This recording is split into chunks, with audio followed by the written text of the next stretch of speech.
It's a big decision. It's a huge decision. An awakening isn't anything that's going to make you richer or younger or healthier or even happier. It's not going to do any of those. And then they're going to say, well, then why should I do it? I just finally got to the point where I had no other choice. Like, I had several kind of crazy experiences in my life that were really mind-blowing, but I always managed to explain them away. Something deep inside of you is saying, there's got to be more. And something deep inside is saying, I'm going to bring all these lifetimes to a culmination. And you can run from it and try to hide from it, but you can't. It's going to be there. Seeing myself in the same situations over and over and really beginning to realize, like, oh, the one common thread in all of this is me.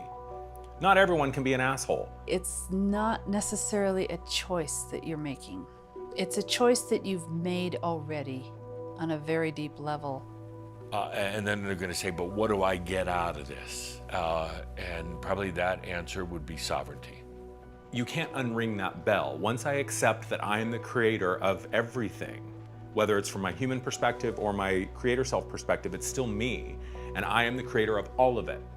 And if I accept that, then that means all of the heartbreak, all of the pain, all of the suffering, all of the frustration, I have to accept responsibility for that. And it also now takes away my victim card. It all went to hell. It wasn't pretty, but we got through it, and you will too. There's no formula. There's no formula, there's no books, and even though we're going to tell our stories, the next person may not have anything like that. There's no, and there never will be a rule book or a 10 steps to realization. I can't play the victim card anymore, and we love the victim card. Oh no, it's you, it's the government, it's the this, it's my health, it's my this, and certainly those things play a part, but it's only you. It's only ever been you, and that's scary.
What's interesting for me is like the way I thought this spiritual journey was going to be, and what it is in practice, right?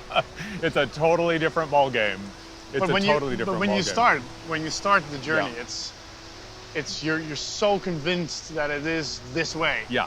And you think it's going to be a formula, like, okay, I'm going to do this thing, and then I'm going to get this thing, and then I'm going to get this thing. Like, we just turn it into another transactional experience, right? It's the mind looking for that equation, that 2 and 2 equals 4. Right. And one thing that I have learned is the minute that I think I have the recipe, the minute that I think I found the ticket, bam, that is a sure sign that shit's getting ready to fall apart again, and that it's time to move on. Because I think that when, I don't know, at least for me in the beginning, if I'm honest, all I was really seeking was a comfort zone. Like, all I wanted was a safe place to just sort of, again, go unconscious. Like, I think I had this idea that, oh, I'll go through the spiritual awakening and I'll do all the thing, and then I'll just have the spiritual life and it'll be done. The human misunderstanding of what realization really is. Initially, the human thinks that they're going to be psychic and they're going to be able to lift objects without touching them, and their health is going to be perfect, and they're going to be escorted by angels. It's an interesting thing, especially when you're sort of at the entry level of spirituality and this idea, because the spiritual community is by and large more welcoming, right? We tend to err on the side of compassion and, we want to be the people that we say we are, that we're aspiring to be.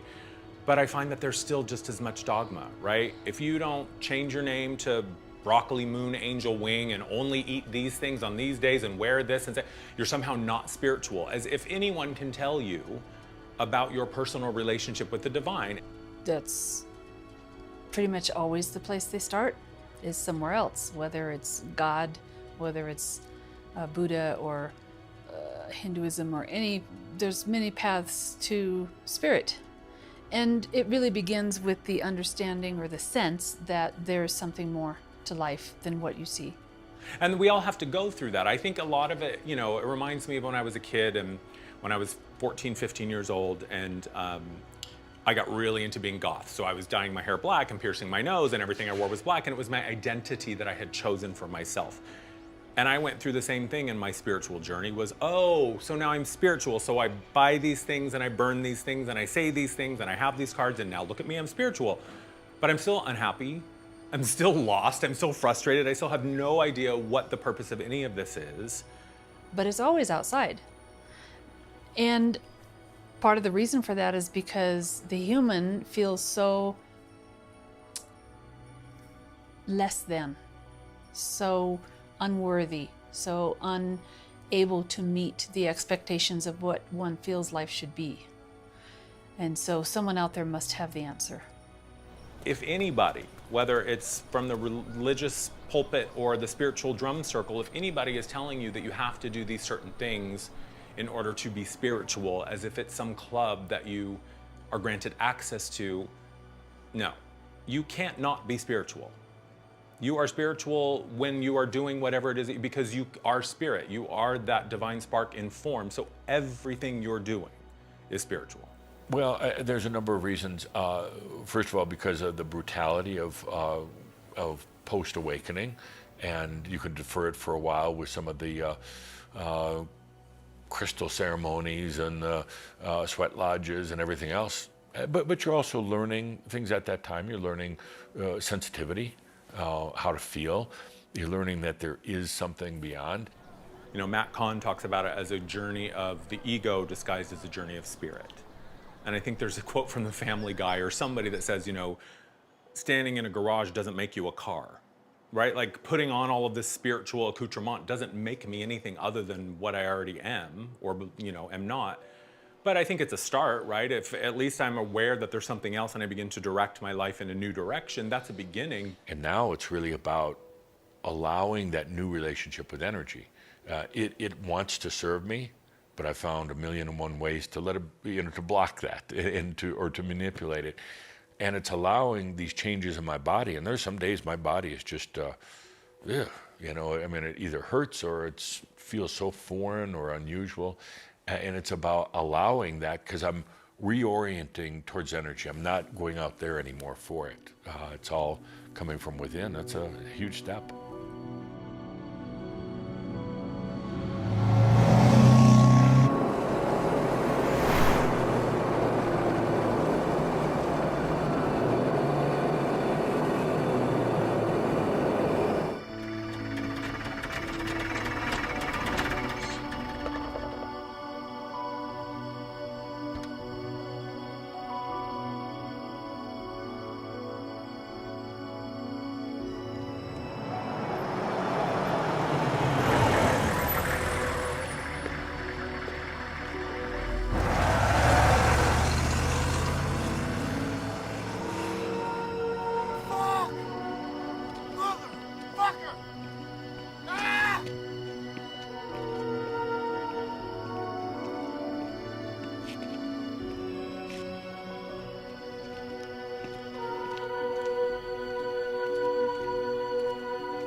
We're now going to talk about awakening, which is very, very real. It's undeniable that people go through awakening.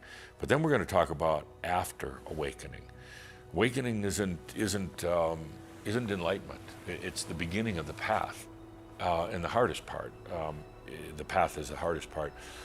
But you're calling the whole game and saying, here's where a group of humans is going. Here's where you're going to end up going. Here's where it's time to come out of your hypnosis, because spirituality is hypnotic, and so is religion. Every human has a lot of pre-programs, pre-installed programs.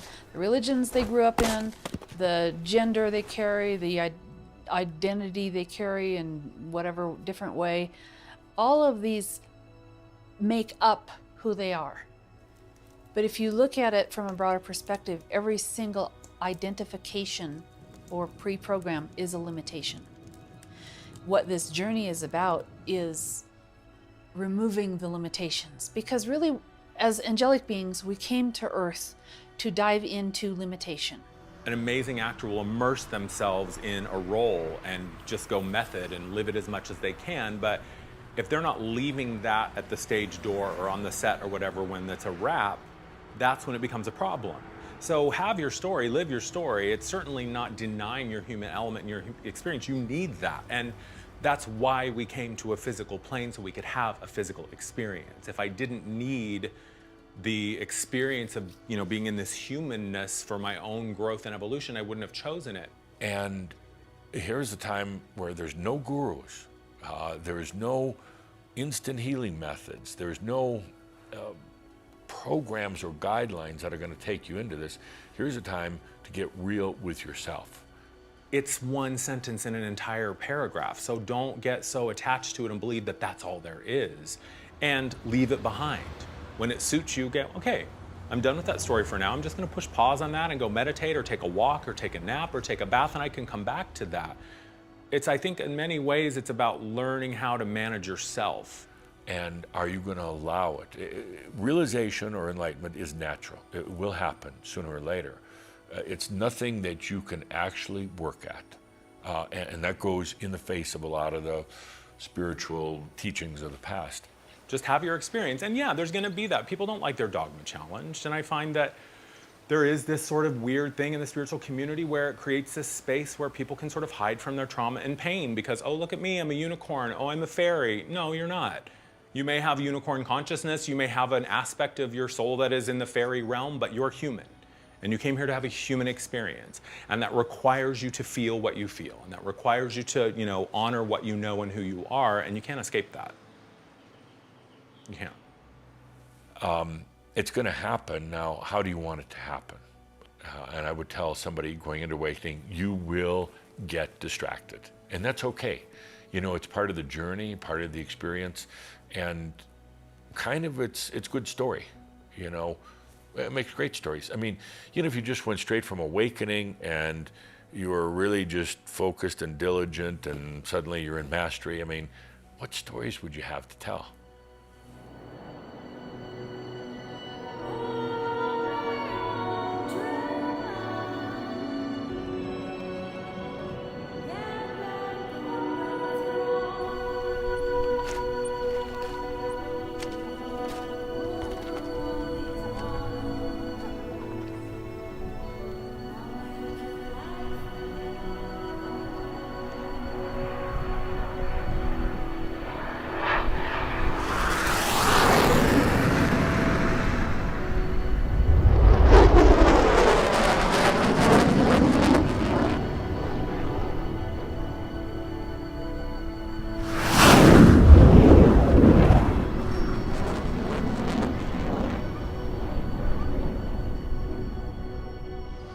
You don't want the plan. You think you want the plan, but in 2012, if someone had said, okay, Andrew, here's a synopsis of everything that's gonna happen to you over the next 6-7 years, and this is where you're gonna end up, I would have said no. I would have said there's no way, because from where I was, there's no way that I could conceive from my limited human mind what it was gonna take for me to get there, right? That's what I feel right now is really the joy of discovery. I've found what I was looking for, And it's been a long, arduous, tiring, crazy journey with a lot of false starts and, oh, I found it. Oops, that's not it. Along the way, but now I found it. Yeah, a funny thing happened along the way to mastery. You know, I got terribly distracted. And then I found my way back, or something within me found its way back. And I'm singing this one for the ones who lost their dream, for the ones who stopped believing, for who didn't dare to breathe. And I'm singing this one for the ones who lost it all, for the ones who saw the love leave, for who got lost into the fall.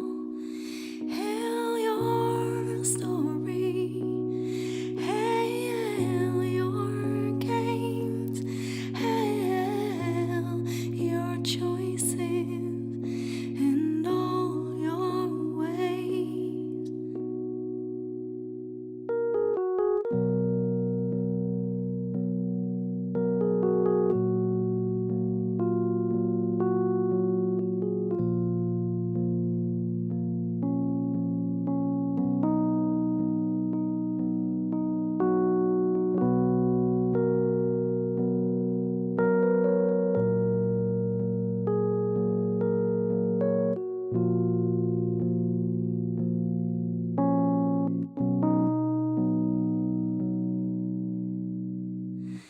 And all I know is we are the same.